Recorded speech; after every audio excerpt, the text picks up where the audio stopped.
നമ്മുടെ ഇന്ത്യ അല്ലെങ്കിൽ federation of States, എനിക്ക് വേറെ പറയാൻ വാക്കുകളൊന്നുമില്ല, അല്ലെങ്കിൽ ഭാരതം അല്ലെങ്കിൽ ആർഷഭാരതം എന്ത് വേണമെന്ന് പറഞ്ഞു. പക്ഷെ ഇത് ഒരുപടി മണ്ണല്ല. ആ മണ്ണും ചൈന എന്ന് പറയുന്ന ഒരു മണ്ണും തമ്മിലല്ല പ്രശ്നം, അല്ലെ പാകിസ്ഥാൻ എന്ന് പറയുന്ന മണ്ണുമായിട്ടല്ല പ്രശ്നം, ജനങ്ങളുമായിട്ട്, അവിടെയുള്ള ജനങ്ങളുമായിട്ടാണ് പ്രശ്നം. അപ്പം ജനങ്ങൾക്കുമായിട്ടുള്ള പ്രശ്നം എന്തുവാ?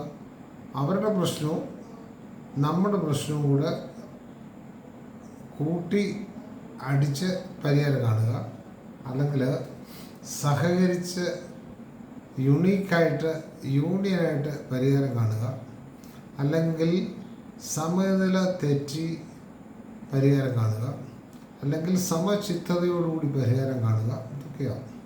അപ്പം നമുക്ക് പാകിസ്ഥാനുമായിട്ട് അതിർത്തിയുണ്ട്, ചൈനയുമായിട്ട് അതിർത്തിയുണ്ട്. അതിർത്തി കാക്കാൻ നമുക്ക് മിലിറ്ററി ഉണ്ട്.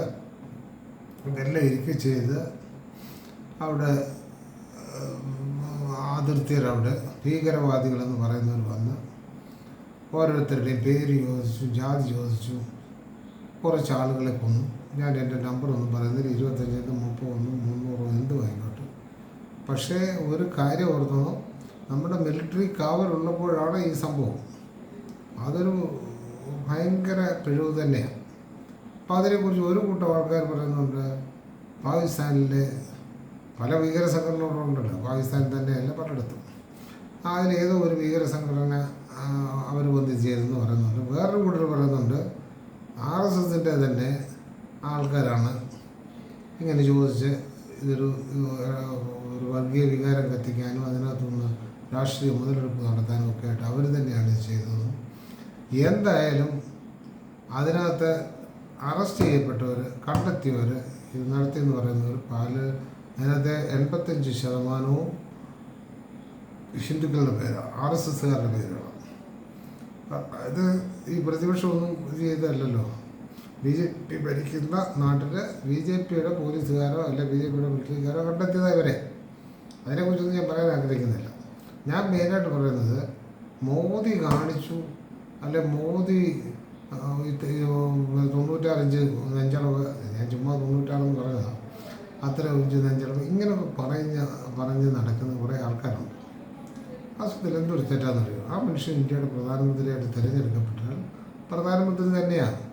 അതിനകത്ത് വേറെ ഒരു ക്വാളിഫിക്കേഷൻ്റെയും ഇതില്ല. അല്ലെ പ്രധാനമന്ത്രിയായാൽ ഇന്ന ക്വാളിഫിക്കേഷൻ വേണം, ഇത്ര പേരെ മനസ്സിലാക്കിയിരിക്കണം, ഇങ്ങനെയൊക്കെയുള്ള ഒന്നുമില്ല. MBBS കഴിഞ്ഞാൽ പിന്നെ ഡോക്ടറാണ്, ആ പരീക്ഷ പാസ്സായ ഡോക്ടറാണ്. എഞ്ചിനീയറിംഗ് പരീക്ഷ പാസ്സായാൽ എഞ്ചിനീയറാണ്. വക്കീലിൻ്റെ പരീക്ഷ പാസ്സായാൽ വക്കീലാണ്. ജനങ്ങളുടെ വിധി എഴുത്ത് കിട്ടി, മറ്റുള്ള MP മാരുടെയും കൂടെ ഇത് കിട്ടിയാൽ അങ്ങനെ പ്രധാനമന്ത്രിയാണ്. പിന്നീട് ക്വാളിഫിക്കേഷൻ നോക്കാൻ ആർക്കും ഒരു അവകാശവുമില്ല. പിന്നീട് പൗരത്വം നോക്കാനും അവകാശമില്ല, യാതൊന്നിനും അവകാശമില്ല. ബാക്കിയൊക്കെ ചെയ്ത് ചുമ്മാ ന്യൂസ് കിട്ടാനും സമയം കളയാനും ആൾക്കാരെ വഴിതെറ്റിക്കാനും ഇതിനെല്ലാം അല്ലാതെ വേറൊന്നിനും ഉതകുകയില്ല. അതിനെ സംബന്ധിച്ച് രാഷ്ട്രത്തിൻ്റെ നഷ്ടങ്ങളാണ് ഇത് മുഴുവൻ. വൃഥാ വ്യായാമം, ഒരു പ്രയോജനമില്ലാത്ത വ്യായാമം, അത് ശരീരത്തിൻ്റെ ദോഷമാണ്. വ്യായാമം ചെയ്യുന്നത് നല്ലതാണ്, പക്ഷേ അത് അർത്ഥവത്താണ്, ഫ്രൂട്ട്ഫുള്ളാകണം, യൂസ്ഫുള്ളാകണം. ഇതൊന്നുമില്ലാത്ത ഇത് തന്നെയാണ് ഇവിടെ നടക്കുന്നത്. നരേന്ദ്രമോദിയുടെ വിദ്യാഭ്യാസത്തെക്കുറിച്ചൊന്നും എനിക്ക് പ്രശ്നമില്ല, നരേന്ദ്രമോദിയെക്കുറിച്ചും പ്രശ്നമില്ല. നരേന്ദ്രമോദി ആരായാലും നമ്മളൊരു ഫ്രെയിം വർക്ക് അങ്ങനെ ഏൽപ്പിക്കുന്നത്. ഒരു വില്ലേജ് ഓഫീസറെ നമ്മളൊരു ഫ്രെയിം വർക്കാണ്, അല്ലെ കാണുന്നുണ്ടെങ്കിൽ അത് ഒഴിവോ അല്ല ഇത് ചെയ്യുമെന്നൊന്നും ആവശ്യമില്ല. നമ്മൾ ചില ജോലികൾ ചെയ്ത് കഴിഞ്ഞിട്ട് അവിടെ നമ്മളേൽപ്പിച്ച, ജനങ്ങളേൽപ്പിച്ച, ഗവൺമെൻറ് ഏൽപ്പിച്ച വർക്ക് ചെയ്യുന്നുണ്ടോ ഇല്ലയോ എന്ന് അറിയാനും നമ്മുടെ ചില കാര്യങ്ങൾ നടത്താനുണ്ട്. അത് സാധിച്ചതാണോ, ഇതാണ് എൻ്റെ മാറ്റർ താൻ നോട്ട് ചെയ്യുക എന്ന് പറയുന്ന ആ രീതി വേണം നമ്മൾ സമീപിക്കാൻ. ആ രീതിയിൽ തന്നെ വേണം ഈ നരേന്ദ്രമോദിയും സമീപിക്കാൻ. നരേന്ദ്രമോദി പെട്ടെന്ന് യുദ്ധം പിൻവലിച്ചു, അതും അങ്ങേരുടെ വാഗൊണ്ട് പിൻവലിക്കാതെ ട്രംപ് പറഞ്ഞിട്ട് പിൻവലിച്ചു, അത് അമേരിക്കയ്ക്ക് കീഴടങ്ങി. ഇതൊക്കെ പറയുന്നത് എന്തൊരു വിവരക്കേടാണെന്നറിയോ? ചില വലിയ വിവരമുണ്ടെന്നുള്ളവരും പറയുന്നുണ്ട്. അങ്ങേർക്ക് യുദ്ധം പ്രഖ്യാപിക്കാനും യുദ്ധം നടത്താനും ഇതിനും എല്ലാം ഉള്ള ശക്തിയും ബോധവും വികാരവും ഉണ്ടാക്കുന്നത് ജനങ്ങളിൽ നിന്നാണ്. ജനങ്ങളുടെ ആറ്റിറ്റ്യൂഡാണ് അയാളെ നയിക്കുന്നത്. ആ യഥാ രാജ തഥാ പ്രജ എന്നൊരു പഴഞ്ചൊല്ലുണ്ട്. അതുകൊണ്ട് ബന്ധമില്ലപ്പോൾ ഞാൻ ഓർത്തപ്പം പറഞ്ഞെന്നുള്ളൂ. ജനങ്ങളുടെ ആറ്റിറ്റ്യൂഡ് മനസ്സിലാക്കിയാണ് പ്രധാനമന്ത്രി പ്രവർത്തിക്കേണ്ടത്. അതനുസരിച്ച് ഇതുപോലൊരു കൊലപാതകം നടന്നു എന്നറിഞ്ഞപ്പം ജനങ്ങൾക്ക് ഒന്നടങ്കം ആ പാകിസ്ഥാനോട് വിരോധമുണ്ട്. അതിനുവേണ്ടി യുദ്ധം യുദ്ധം പ്രഖ്യാപിക്കാതോ കുറേ പേരെ അവിടുത്തെ ഭീകരരാന്ന് പറയുന്നവരെ കുറേ പേരെ കൊല്ലുകയോ, കുറേ സൈന്യം മുന്നോട്ട് പോവുകയോ, കുറേ എയർക്രാഫ്റ്റ് മിസ്റ്റീവ്സ് ഉണ്ടാവുകയോ, കുറേ കപ്പലുകൾ എടുക്കുക, ഏതാണ്ടൊക്കെ കാണിച്ചു. ഇതെല്ലാം നിർത്തുക എന്ന് പറഞ്ഞു. അപ്പോൾ നിർത്തുക എന്ന് പറയുമ്പോൾ പണ്ട് ഇന്ദിരാഗാന്ധി ആയിരുന്നവരിൽ നിക്സനെ വരെ നിർത്തി അവരുടെ ഒരു സഹായം വേണ്ടെന്ന് പറഞ്ഞു, അതെന്ന് പറഞ്ഞു. ഇതെല്ലാം വെറുതെ ആവശ്യമില്ലാത്ത വർത്തമാനങ്ങളാണ്. നരേന്ദ്രമോദി ചെയ്തു ഇന്ത്യൻ പ്രധാനമന്ത്രിയാണ് ചെയ്തത്. ഞാൻ ആ മനുഷ്യനെ അതിൽ സപ്പോർട്ട് ചെയ്യാതിരിക്കുകയോ അനുകൂലിക്കുകയോ പ്രതികൂലിക്കുകയോ ഒന്നുമല്ല. ഞാൻ കുറേ ഫാക്റ്റ് പറയാം. ആ കാര്യം എടുത്ത് വിലപേശാനോ മുതലെടുക്കാനോ അതിൽ കൂടെ ജനങ്ങളുടെ ശ്രദ്ധ ആകർഷിക്കാനോ ജനങ്ങളുടെ ശ്രദ്ധ വികേന്ദ്രീകരിക്കാനോ ഒന്നുമുള്ള വേദിയായിട്ട് അതിനെ കാണരുത്. ഇപ്പം തന്നെ ആ യുദ്ധത്തിൻ്റെ പിന്നിൽ യുദ്ധത്തിന് സഹായിച്ചതിലും യുദ്ധത്തിന് നോട്ടം വിട്ടതിലും പല കാര്യങ്ങളും നരേന്ദ്രമോദി അന്നേരം പഠിക്കും. ഈ മീഡിയ പറയുന്ന പോലെ തന്നെയല്ല. അപ്പോൾ നരേന്ദ്രമോദിക്ക് തന്നെ അതിൻ്റെ ഉത്തരവാദിത്വം ഏറ്റെടുക്കേണ്ട ആവശ്യമില്ല. ഒരുപക്ഷെ അമേരിക്കയ്ക്ക് മനസ്സിലായി കാണും ചൈന രഹസ്യമായിട്ട് ന്യൂക്ലിയർ ബോംബ് കൊടുത്തെന്ന്. ഒരുപക്ഷെ എനിക്കറിയത്തില്ല. എനിക്ക് കുറച്ച് ബന്ധങ്ങളൊക്കെ പല ആൾക്കാരുമായിട്ടുമുണ്ട്. എങ്കിലും ഞാൻ ഒന്നും വെച്ചുകൊണ്ട് പറയാൻ എനിക്കൊരറിവില്ല, ആരുടെ ഒരു അറിവ് തന്നിട്ടുമില്ല. പക്ഷേ അത് ചിലപ്പോൾ ബോധമില്ല കൊണ്ട് ഇട്ടത്തിരിക്കുകയോ ഇന്ത്യക്ക് നാശമായിരിക്കും ഇങ്ങനെ പല കാര്യങ്ങൾ പറഞ്ഞപ്പോൾ അപ്പം മോഡി പറഞ്ഞു കാണും എന്തോ ചെയ്യുന്നത് ഇങ്ങനെ പറഞ്ഞു താനൊന്നും അറിയണ്ട, ഇവരും വലിയ കൂട്ടാന്നാണ് പറയുന്നത്. ഞാനങ്ങ് ചുമ്മാ പറയുക. അപ്പം ട്രംപ് അവരോട് കുറേ ചാടിച്ച് കാണും പാകിസ്ഥാനോട് ഇങ്ങനെ ചെയ്ത അഭിനയങ്ങളും കാണത്തില്ല, അതുകൊണ്ട് ഞാനിപ്പോൾ യുദ്ധം നിർത്തുക. ഇതായിരിക്കും ഒരുപക്ഷെ സംഭവിച്ചത്. അതിന് നരേന്ദ്രമോദിയുടെ കഴിവുകളോ നരേന്ദ്രമോദിയുടെ കഴിവിൻ്റെ കൂടുതലോ ഒന്നുമല്ല. നരേന്ദ്രമോദി ആ സ്ഥാനത്തിരിക്കുന്നുണ്ടെങ്കിൽ അദ്ദേഹത്തിന് അതേ ചെയ്യാനൊക്കത്തുള്ളൂ. നല്ല ബോധമില്ലാത്തൊരു മനുഷ്യനായിരുന്നവർ എന്താ പറഞ്ഞാൽ അങ്ങോട്ട് മുന്നോട്ട് പോകും. ബോംബ് എടുത്ത് നമുക്ക് കാണാം. ഞങ്ങളുടെ കയ്യിലുണ്ട്. നമ്മുടെ പരിമിതികളും നമ്മുടെ പ്രധാനപ്പെട്ട പോയിൻറ്റ്സും നമ്മുടെ ശക്തികളും എല്ലാം ഒരു പ്രധാനമന്ത്രിക്ക് അറിയാം. ഇദ്ദേഹത്തിന് ഒരു പക്ഷേ ഇദ്ദേഹം പറയുന്നുള്ള അവകാശവാദങ്ങൾക്ക് തക്കമുള്ള പല കാര്യങ്ങളും അപഗ്രഥിക്കാനോ അല്ലെങ്കിൽ അത് ഇത് ചെയ്യാനോ കഴിവുണ്ടെന്നോ ഇല്ലെന്നോ എന്തും ഇരിക്കട്ടെ. എനിവേ അദ്ദേഹം ചെയ്തത് ഇപ്പോൾ ട്രംപ് അത് പറഞ്ഞത് കൊണ്ട് അദ്ദേഹം ചെയ്യാതിരിക്കുകയോ ട്രംപ് പറഞ്ഞുകൊണ്ട് അത് ചെയ്യുകയോ ഇതൊന്നല്ല അവിടുത്തെ വിഷയം. സന്ദർഭോചിതമായിട്ട് വേറൊരാൾ ഇങ്ങനെ പറഞ്ഞ് അത് നിർത്തി. നല്ല കാര്യമാണ്.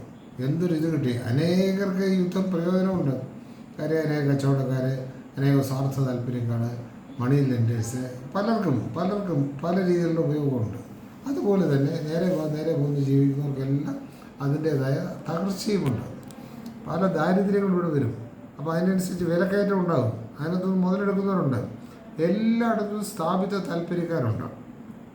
ഈ സ്ഥാപിത താല്പര്യക്കാർ ഉള്ളിടത്തോളം കാലം അവരുടെ വകയായിട്ടുള്ള ഇതുപോലുള്ള അനൗൺസ്മെൻറ്റ്സ് കാണും, അവരുടെ വകയായിട്ടുള്ള പല നീക്കങ്ങൾ കാണും. ചിലരിതിനെ അവഹേളിക്കും, ചിലരിതിനെ അപലപിക്കും, ചിലരിതിനെ വാനോളം വാഴ്ത്തും. ഞാൻ വാഴ്ത്താനും അപലപിക്കാനോ അവഹേളിക്കാനോ ഒന്നുമല്ല. ആസ് എ പ്രൈം മിനിസ്റ്റർ നമ്മുടെ നരേന്ദ്രമോദിക്ക് അതിനുള്ള അവകാശമുണ്ട്. അദ്ദേഹം ചെയ്തത് ബുദ്ധിയാണ്. അതിനെ നോക്കിക്കണം. അമിത്ഷാ അതിനെ ചോദ്യം ചെയ്തു. അടിക്കേണ്ടതായിരുന്നു. ഇപ്പം പാകിസ്ഥാൻ്റെ കാശ്മീർ നമ്മുടെ ഇരുന്നതിനെ മറ്റവരുടെ ഇതായിരുന്നു. അതൊക്കെ അറിയാൻ അമിത്ഷായെക്കാട്ടി കൂടുതൽ ഈ വിവരം അറിയാനുള്ള സാങ്കേതിക വിദ്യയും മറ്റു പലതും പ്രധാനമന്ത്രിയുടെ അണ്ടറില്ല. അമിത്ഷായ്ക്കകത്തുള്ളതും പ്രധാനമന്ത്രിയുടെ അണ്ടറിൽ തന്നെയാണ്. പ്രധാനമന്ത്രിക്ക് ലഭിച്ചതിന് ശേഷമോ അല്ലെ ലഭിക്കുമ്പോൾ തന്നെയോ മാത്രമേ അമിത്ഷായ്ക്ക് കിട്ടത്തുള്ളൂ. അമിത്ഷായ്ക്ക് അല്ലാതൊരു പ്രത്യേക സെറ്റപ്പൊന്നും നരേന്ദ്രമോദി സ്ഥാപിച്ചു കൊടുത്തിട്ടില്ല. ഈ പുറമേ ഈ പറയുന്നത് അമിത്ഷായുടെ നിലയ്ക്കുന്നതല്ല. നരേന്ദ്രമോദി വളരെ കോഷ്യസാണ്. എന്നാൽ ഇവരെല്ലാം കൂട്ടുകെട്ട് നിലനിർത്തേണ്ടത് രണ്ടുപേർക്കും അങ്ങോട്ടും ഇങ്ങോട്ടും ആവശ്യമാണ്. നരേന്ദ്രമോദി ഇല്ല, അമിത്ഷാ ഇല്ല, നരേന്ദ്രമോദി ഇല്ല എന്നുള്ള രീതിയിൽ ഇതിനെ സ്വല്പം താഴെയുള്ളവരാക്കി തീർക്കും. അതിനൊന്നും കുഴപ്പമൊന്നുമില്ല.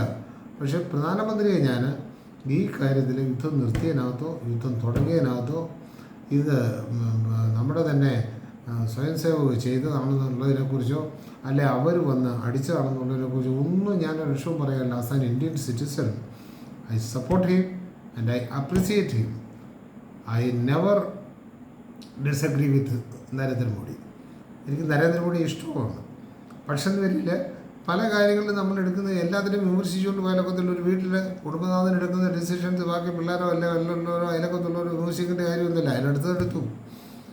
അതുകൊണ്ട് പിള്ളേർക്ക് ചിലപ്പോൾ ദോഷം ഉണ്ടായിരിക്കാം, ചിലപ്പോൾ ഭാവി പിള്ളേർക്ക് ഗുണം ഉണ്ടായിരിക്കാം, അല്ലെങ്കിൽ ആ സമയത്ത് എടുത്തുകൊണ്ട് പിള്ളേർക്ക് ചില ഇൻറ്റഗ്രിറ്റി ഉണ്ടായിരിക്കാം, പിള്ളേർക്ക് ചില അവരറിയാതെ തന്നെയുള്ള നേട്ടങ്ങൾ ഉണ്ടായിരിക്കുക. ഇതൊക്കെ മാത്രമേ ഇതിനകത്തുള്ളൂ. പക്ഷേ ഏതൊരർത്ഥത്തിലും യുദ്ധം ഒഴിവാക്കേണ്ടതാണ്. ശക്തിയുടെ ലക്ഷണം യുദ്ധമല്ല, സമാധാനമാണ്.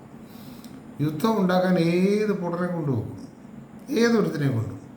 മൃഗങ്ങൾ തമ്മിൽ വഴക്കുണ്ടാക്കുന്നില്ലേ? കാട്ടുപോത്തിനെ ഇടിക്കുന്നില്ലേ? കാട്ടുപോത്ത് സിംഹത്തിനെ ഇടിക്കുന്നില്ലേ? ഞാൻ ചുമ്മാ പറഞ്ഞെന്നുള്ളേ ഉള്ളൂ. യുദ്ധം ഉണ്ടാക്കാൻ ബുദ്ധിയുടെ ആവശ്യമില്ല, ഏകാഗ്രതയുടെ ആവശ്യമില്ല. വെറും -പോയിന്റിലുള്ളവന് യുദ്ധം ഉണ്ടാക്കാം. എന്നാൽ സമാധാനമായിട്ടിരിക്കാൻ -പോയിന്റിലുള്ളവനെ കൊണ്ടോ കലഹപ്രിയനെ കൊണ്ടോ പറ്റില്ല. സമാധാനമായിട്ടിരിക്കാൻ ബുദ്ധിമാനും അതുപോലെ തന്നെ യോഗ ചെയ്യുന്നവനും അതുപോലെ തന്നെ ഉപവാസം എടുക്കുന്നവർക്കും അതുപോലെ തന്നെ മറ്റൊരാളെ തന്നെക്കാൾ ശ്രേഷ്ഠനെന്ന് എണ്ണുന്നവർക്കും ഇങ്ങനെ കുറേ ആൾക്കാർക്ക് മാത്രമേ സാധിക്കുകയുള്ളൂ. അലമ്പുണ്ടാക്കാൻ ആർക്കും ഒക്കും. യുദ്ധം ഒരു ധിഷണാശാലിയുടെയോ ബുദ്ധിശാലിയുടെയോ മാത്രമല്ല.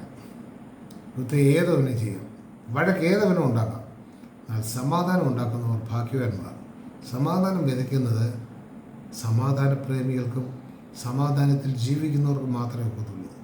തൻ്റെ ജീവിതം തുടക്കം മുതൽ ഒടുക്കം വരെ അഥവാ എല്ലാ കാലഘട്ടങ്ങളിലും അത്യധികം സംഘർഷമായിട്ട് നിർത്തി അത്യധികം പക ഒരു വിഭാഗത്തോടോ മറ്റൊരുത്തിനോടോ പുലർത്തി വന്ന ആൾക്ക് ഒരിക്കലും സമാധാനം പാലിക്കാനൊക്കത്തില്ല.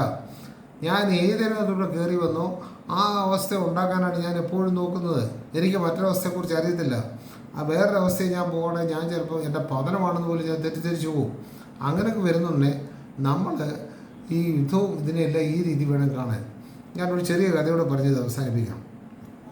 ലിയോ ടോൾസ്റ്റോയുടെ ഐവാൻ എന്ന് പറയുന്നൊരു കഥയുണ്ട്. ഇതിൽ ഐവാൻ എന്ന് പറഞ്ഞവൻ ഒരു രാജാവാണ്. ഐവാൻ്റെ പെങ്ങൾ മാർത്ത. അവർ രണ്ടുപേരും പാടത്ത് പണിയെടുക്കാൻ പോകും. ജനങ്ങളുടെ കൂടെ നൃത്തം ചെയ്യും, എല്ലാം ചെയ്യും.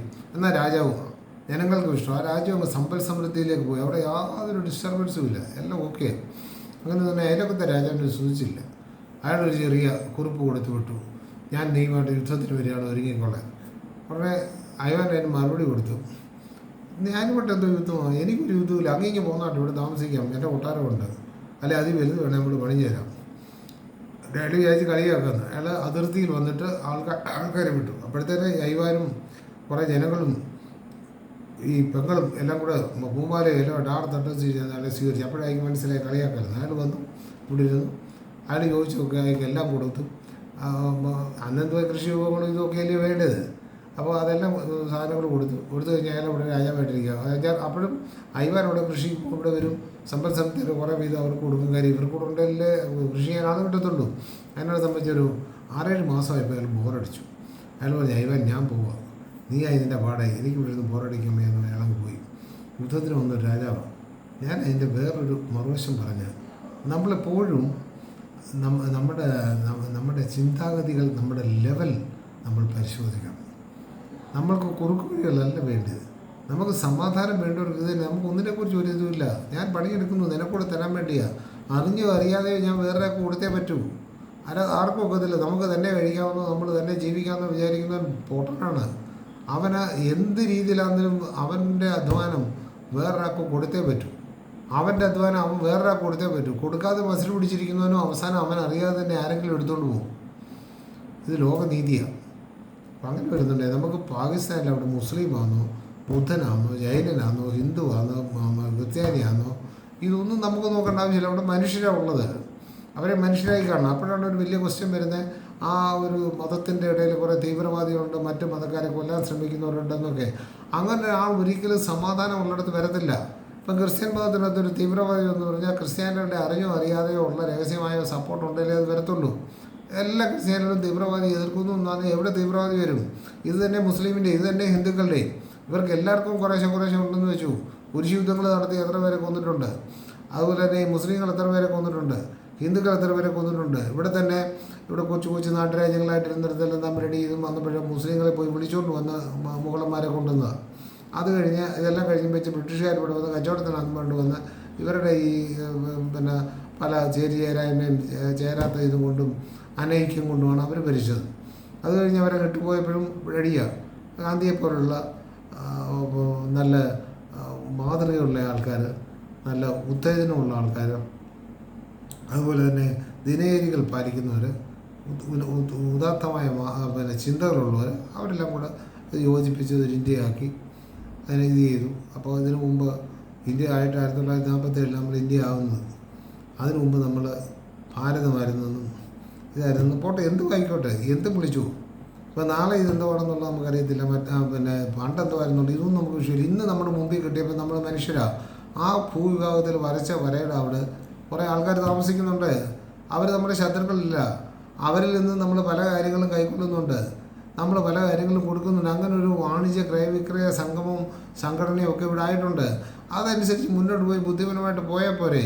അതിന് വരെ യുദ്ധവും ഇങ്ങനെയുള്ള ഈ പൊട്ടത്തിലും പറഞ്ഞുകൊണ്ട് നടക്കണോ? ഇതെല്ലാം അനാവശ്യമായ കാര്യങ്ങളാണ്. ജനങ്ങൾ ഉണരണം. നമ്മുടെ കൈക്കൂലിക്കെതിരെയും മറ്റ് പലതിനെതിരെ നമുക്ക് പോരാടാനുണ്ട്. അതിൻ്റെയൊക്കെ അതിലൊന്ന് ശ്രദ്ധ പിടിച്ചു ഊരാൻ വേണ്ടിയാണ് ഇങ്ങനെയുള്ള യുദ്ധങ്ങളും ഇതും വരുന്നത്. അതുകൊണ്ട് നരേന്ദ്രമോദി, ഞാനിതിനകത്ത് ഒരു തെല്ലും കുറ്റം പറയത്തില്ല. നരേന്ദ്രമോദി ട്രംപിനെ കൊണ്ട് യുദ്ധം അവസാനിപ്പിച്ചു എന്ന് പറഞ്ഞാൽ ഞാനൊരു തെറ്റും കാണുന്നില്ല. അതൊക്കെ ബുദ്ധിപൂർവ്വമാണ്. ഒന്നുമല്ലേ അവർ തമ്മിൽ അത്രയും ഫ്രണ്ട്ഷിപ്പ് ഉണ്ടെന്ന് വെച്ചല്ലോ. ഇതൊന്നും ഒരു കുറവൊന്നുമില്ല. ഇന്ദിരാഗാന്ധി നിക്സനെ തുള്ളിച്ചെന്ന് പറഞ്ഞാൽ അതിനകത്ത് ഞാൻ അഭിമാനം കൊണ്ടൊന്നും ഒന്നും ചെയ്യുന്നില്ല. അന്നത്തെ സാഹചര്യം അനുസരിച്ച് അവർ തമ്മിലുള്ള ആ ബന്ധങ്ങളനുസരിച്ച് ബന്ധങ്ങളെ മുതലാക്കി ഇന്ത്യയുടെ സമാധാനവും ഇന്ത്യയുടെ ഐശ്വര്യവും വർദ്ധിപ്പിക്കാൻ ചെയ്യുന്ന ഒക്കെ നോക്കി അങ്ങനെ കാര്യങ്ങൾ പോന്നു. നരേന്ദ്രമോദി ബുദ്ധിയായിട്ട് ഈ കാര്യം ചെയ്തു. നരേന്ദ്രമോദിക്ക് എല്ലാ ഭാവങ്ങളും ഞാൻ നേരുന്നു. ജയ് ഹിന്ദ്.